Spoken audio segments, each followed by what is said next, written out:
भाजपा का जो चुनावी स्टंट है सामने ला करके चुनाव के ठीक पहले महिला आरक्षण बिल को ला करके इन्होंने चुनावी स्टंट सिर्फ देने का काम किया कि पहले सेंसस होना है। सेंसस अभी हुआ नहीं 2021 वाला, कि ब्राह्मण की बेटी की शादी जो है किसी SC ST OBC के बेटे से हो, महिलाओं को जो है उसका रिप्रेजेंटेशन संसद में मिलना चाहिए। संसद और सड़क में कोई अंतर नहीं, संघर्ष तो कहीं भी है। मेरे साथ आरजेडी के युवा नेता हैं और देश भर से जो बहुजन समाज के जो युवा हैं वो राजनीति में आ रहे हैं। मैं फिर कह रहा हूँ, बिहार की राजनीतिक पृष्ठभूमि के बारे में आप सब जानते हैं और कहते हैं कि वहाँ हल्दी, उड़ती हुई चिड़िया को लोग हल्दी लगाते हैं। अभी जाति जनगणना का मसला चल रहा है, उसके बाद जो बिहार में शुरू हुआ है जाति जनगणना, बिहार सरकार ने कराया, RJD JDU की सरकार है। महिला आरक्षण में SC ST OBC महिलाओं को आरक्षण नहीं है, इसको लेकर मुद्दा है। इन्हीं सब मुद्दों पर बात करेंगे क्योंकि बिहार से हैं। स्वागत है आपका इस दफ्तर पर। क्या माहौल है बिहार में, जो ये जो महिला आरक्षण बिल आया उसमें जो SC ST OBC को नहीं मिला और लालू यादव नीतीश कुमार लगातार मांग कर रहे थे? बिल्कुल, और हम बिहार से हैं। पहले तो आपका बहुत बहुत धन्यवाद। और बिहार जगदेव प्रसाद जी की कर्मस्थली रही है। मैं जगदेव प्रसाद जी का नाम इसलिए ले रहा हूँ कि उन्होंने नारा लगाया था कि 100 में 90 शोषित है, 90 भाग हमारा है। यानी उनका जो सिद्धांत था वो समाज में जो जातियों का जो विभाजन है तो उसका गणना करके जिसकी जितनी भागीदारी है उतना उसको हिस्सेदारी मिलना चाहिए, इसकी बात उन्होंने कही थी। और उसी तर्ज पर चलते हुए हमारे बिहार ने 2006 में समाज की जो आधी आबादी है उसको 50% आरक्षण दे करके राजनीति के मुख्य धारा में लाने का काम किया गया। तो उस 50% में SC ST OBC महिलाओं को बिल्कुल था? बिल्कुल कैटेगरी के अंदर रिजर्वेशन, विद इन रिजर्वेशन, यही तो मैं कह रहा हूं। और हम उम्मीद कर रहे थे कि जो महिला आरक्षण बिल लाया जा रहा है इसमें रिजर्वेशन, विद इन रिजर्वेशन होगा, लेकिन ये सिर्फ भाजपा का जो चुनावी स्टंट है सामने ला करके चुनाव के ठीक पहले महिला आरक्षण बिल को ला करके इन्होंने चुनावी स्टंट सिर्फ देने का काम किया। अभी इसमें बहुत पेच है, आनन फानन में ले आया गया, जबकि कहा गया है कि पहले सेंसस होना है। सेंसस अभी हुआ नहीं 2021 वाला, सेंसस के बाद जो है परिसीमन होना है और परिसीमन के बाद इसको लागू करवाया जाना है। तो ये तो चुनावी सिगुफा है इनका, आनन फानन में। अखबार के महिला पत्रकार सब कह रहे हैं, खासकर वो सवर्ण महिला पत्रकार है, वो कह रहे हैं कि औरत में कहाँ जाति होती है, औरतों को जातियों में मत बांटिए। अगर ऐसी बात है तो मैं उनसे मांग करता हूं आपके चैनल के माध्यम से, जो महिला एंकर्स हैं, कि अगर औरतों की जाति नहीं होती तो जिस जाति की वो हैं उन जाति की बेटियों की शादी जो है, चूँकि जाति तो होती नहीं है, जिसके साथ विवाह हो जाएगा उसकी वो जाति हो जाएगी, ज़रा शादी तो करवा दें। क्या भारतीय समाज में यह परंपरा है? क्या भारतीय समाज में यह परिपाटी है कि ब्राह्मण की बेटी की शादी जो है किसी SC ST OBC के बेटे से हो रहा है? इंटरकास्ट मैरिज हो रहा है? नहीं, अभी भी इंटरकास्ट मैरिज हो रहा है। तो आप अखबार के देखिए, अखबार के पन्नों में, TV चैनलों पर देखिए कि उसका प्रतिकार होता है। सोशल ऑनर के तहत हत्याएं कर दी जा रही है। जिस लड़के से शादी, उस लड़के की बात तो छोड़िए, जिस बेटी को पैदा किया उसके माँ बाप ने, उसका हत्या कर दिया जा रहा है। तो इसको अभी भारतीय समाज एक्सेप्ट नहीं किया है। नहीं, शैक्षणिक रूप से, आर्थिक रूप से, सामाजिक रूप से भी क्या SC ST OBC की महिलाएं सवर्ण महिलाओं से पिछड़ी हैं? बहुत पिछड़े हैं। आप महिलाओं की बात कर रहे हैं। मनुवादियों ने, जिसका समाज के संचालन में सत्ता पर वर्चस्व रहा, आदिकाल से शिक्षा से वंचित करके रखा था। अब हमारे SC ST OBC के जो पुरुष हैं उन्होंने पढ़ना शुरू किया और पढ़ करके जब अपना अधिकार लेना शुरू किया तो 33% महिला आरक्षण दे करके ये सवर्ण जाति के जो लोग हैं वो 33% जो पद है, जो सीट है महिला के नाम पर, वो सवर्णों के लिए, सवर्ण महिलाओं को सुरक्षित हो जाएगा। ये बात का मैं एक आपको उदाहरण देता हूं। एक प्रधानमंत्री की योजना आई, स्टैंड अप इंडिया, जिसमें SC ST और OBC के लोगों को लोन देना है बिजनेस के लिए। अधिकारियों ने इसमें एक बेईमानी की, SC ST OBC के जो योजना थी उसमें महिलाओं को डाल दिया, सवर्ण मतलब जनरल महिला कोई भी हो। नतीजा ये हुआ कि सारी योजनाओं का लाभ सवर्ण महिलाओं ने उठा लिया।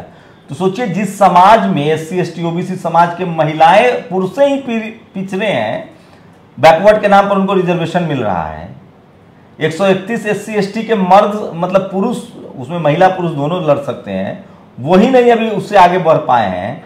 जो समाज का मर्द सामाजिक आर्थिक राजनीतिक रूप से पिछड़ा है, उसमें महिलाओं का पिछड़ापन का आप अंदाजा लगा सकते हैं। और अगर महिलाओं के पिछड़ापन एक सच्चाई नहीं है तो फिर महिला को आरक्षण क्यों? आरक्षण का तो 3 ही आधार है, अनटचेबिलिटी, शैक्षिक पिछड़ापन, सामाजिक पिछड़ापन और अब नया जोड़ दिया इन्होंने आर्थिक आधार पर। तो भारत की महिलाएं तो तीनों एंगल से पिछड़ी हुई हैं। वो आर्थिक रूप से भी पिछड़ी हैं, सामाजिक रूप से भी पिछड़ी हैं, राजनीतिक रूप से भी पिछड़ी हैं और एजुकेशनली शैक्षिक रूप से भी पिछड़ी हैं। लेकिन जब आप समाज विज्ञान पढ़ेंगे तो लगेगा कि सवर्ण समाज की महिलाओं के मुकाबले में इस सारे पैमाने पर SC ST OBC की महिलाएं 1000 नहीं लाख गुना पिछड़ी हैं। अगर सवर्ण महिलाएं और SC ST OBC महिलाओं में अगर संघर्ष हो, राजनीतिक संघर्ष की बात कर रहा हूं, सत्ता संघर्ष की, तो न इनके पास पैसा है, न समाज का रसूख है, न परिवार का रसूख है, न पति वाला एंगल है, कुछ भी इनके पास नहीं मिलेगा। जिस समाज में पुरुष ही सफल नहीं है उसकी महिलाओं को संपत्ति के रूप में क्या मिलेगा? एक से एक नेता हो। तो ये, लेकिन ये बात निकल नहीं रहा। कोई सांसद में पहले लालू जी, मुलायम सिंह जी, नीतीश जी, शरद यादव बोलते थे, इस बार तो कोई संसद में बोल ही नहीं रहा। बिल्कुल बोल रहे हैं। हमारी पार्टी का स्पष्ट रुख है कि जो महिला का आरक्षण दिया जा रहा है इसमें SC ST OBC की महिलाओं को के लिए सीट जो है सुनिश्चित होना चाहिए, आरक्षित होना चाहिए। इसके अंदर भी लेकिन अब तो बिल पास हो गया राज्यसभा लोकसभा में, ऐसा तो कुछ हुआ ना। अब क्या आगे की रणनीति? बिल पास हो गया तो आगे की रणनीति तो यही है कि जब हमारी सरकार बनेगी, जिस विचारधारा से हम जुड़े हुए हैं, जब हमारी सरकार बनेगी, हम महिलाओं के विरोध में नहीं हैं, महिलाओं के हम समर्थन में हैं, लेकिन हमारी सोच, हमारी विचारधारा यही है कि भारतीय जो सामाजिक बनावट है उस बनावट के तहत जातियों में विभक्त समाज के प्रत्येक जाति वर्ग के लोगों को जो है, महिलाओं को जो है उसका रिप्रेजेंटेशन संसद में मिलना चाहिए। और आने वाले समय में और देश की जनता, देश की माताएं, देश की बहनें, जो बहुसंख्यक आबादी है, वो इस बात को समझ रही है। लेकिन देखिए, बोला सबने ये बात, कांग्रेस ने भी बोला, RJD ने बोला, JDU ने बोला। RJD का तो लोकसभा में विधायक नहीं, लेकिन वोट ओवैसी के अलावा किसी ने इसके विरोध में नहीं दिया। देखिए, ओवैसी जी की बात मैं नहीं करना चाहता हूँ। ओवैसी जी भाजपा, अरे कैसे नहीं, उन्होंने OBC SC ST के लिए रिजर्वेशन मांगा और बिल का विरोध किया। बिल का विरोध, बाकी सारे दलों ने विरोध तो किया लेकिन वोट कर दिया बिल को। नहीं, ये क्या हो गया? हम महिला रिजर्वेशन के हम समर्थन में हैं। चूंकि आपको पता होना, मतलब कि महिला रिजर्वेशन के समर्थन में है, SC ST OBC को रिजर्वेशन अलग से मिले तब ना। हाँ, तब इसमें तो ये प्रावधान था, प्रावधान नहीं था। इसलिए सारी सपा, बसपा, RJD, JDU सबने, कांग्रेस ने, सबने, ये तो बेवकूफ बनाना हुआ। आप मान लीजिए, सुनिए, मान लीजिए आप हमारे से सहमत नहीं हैं तो आप हमारा विरोध करेंगे ना। ये क्या हुआ कि हम सहमत भी नहीं और आपके साथ भी हैं। हम महिलाओं के आरक्षण के समर्थन में है। बाकी जो हमारी मंशा है, दूसरी बात, अभी मैंने आपसे कहा कि ये चुनावी शिगुफा है इनका। इन्होंने बिल तो ले आया, पास तो करवा दिया, लेकिन इसको लागू होने में अभी देर है। तब तक फिजा बदलेगा, माहौल बदलेगी, निजामत बदलेगा देश का। और देखिएगा कि महिला बिल जब आरक्षण जो है लागू होगा तो उसके स्वरूप जो होंगे, जो हम कह रहे हैं, सवर्ण महिलाओं के लिए रिजर्वेशन, मान ली महिलाओं को, तो क्या महिलाएं वोट नहीं दे? SC ST OBC की महिलाओं की इतनी समझ है कि उनके दिमाग में समझ है कि महिलाओं का समर्थन, महिलाओं को आरक्षण मिल रहा है, आधी आबादी उनको वोट करेगा? बिल्कुल नहीं वोट करेगा।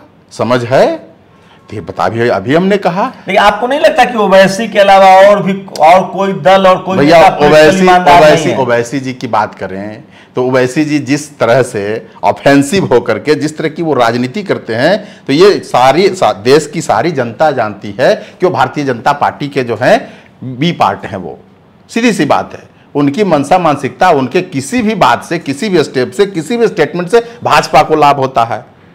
और कहीं न कहीं वो इसी बात को, इसलिए मैं क्या बात हो गई? मतलब आप लोग क्या चाहते हैं कि सिर्फ आपका दल चुनाव लड़े, बाकी दल चुनाव? लोकतंत्र है, सब स्वतंत्र है, लेकिन कैसे कह सकते हैं ओवैसी से ज्यादा कोई विरोध करता है बीजेपी का? बात, भारत धर्मनिरपेक्ष देश है, इसमें सभी धर्म के लोगों की क्या कह रहे हैं कि इसको इस्लामिक राष्ट्र बना दीजिए। जितनी कट्टर धर्मिता के साथ, जितनी कट्टरवाद के साथ, कट्टरता के साथ भारतीय जनता पार्टी राजनीति करती है धर्म के आड़ में, ठीक उसी प्रकार से, उसी तर्ज पर और ओवैसी जो है धर्म की आड़ में जो है राजनीति करना चाहते हैं।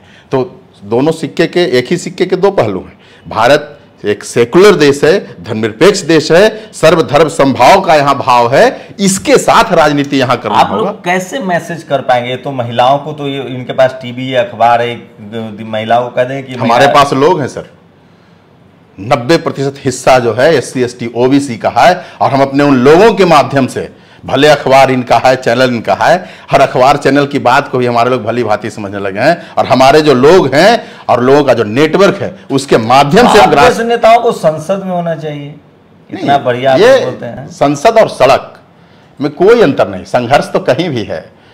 जब तक सड़क पर संघर्ष नहीं होगा, सदन में राजनीति विचारधारा से होती है। हम जिस विचारधारा के हैं, जिस सोच के साथ हैं, इस सोच के हमारे कई साथी संसद में भी हैं, वो भी बेबाकी से अपनी बात को रखते हैं। तो संसद और सड़क हर जगह पर हमें होना चाहिए। ये बिहार के युवा नेता हैं, सोचिए, मुझे लगता है कि बहुजन समाज को ऐसे लोगों को संसद में भेजना चाहिए जो आपके अधिकार को लेकर क्रिस्टल क्लियर हो। अपनी प्रतिक्रिया जरूर दीजिए। शुक्रिया। नेशनल दस्तक की आपसे गुजारिश है कि अगर इसको बचाना चाहते हैं तो नेशनल दस्तक को सब्सक्राइब करने के लिए रेड कलर के सब्सक्राइब बटन को दबाएं, फिर बेल आइकन की घंटी दबाएं। नेशनल दस्तक को बचाने के लिए बहुत जरूरी है कि हर खबर को शेयर करें, लाइक करें, कमेंट जरूर करें।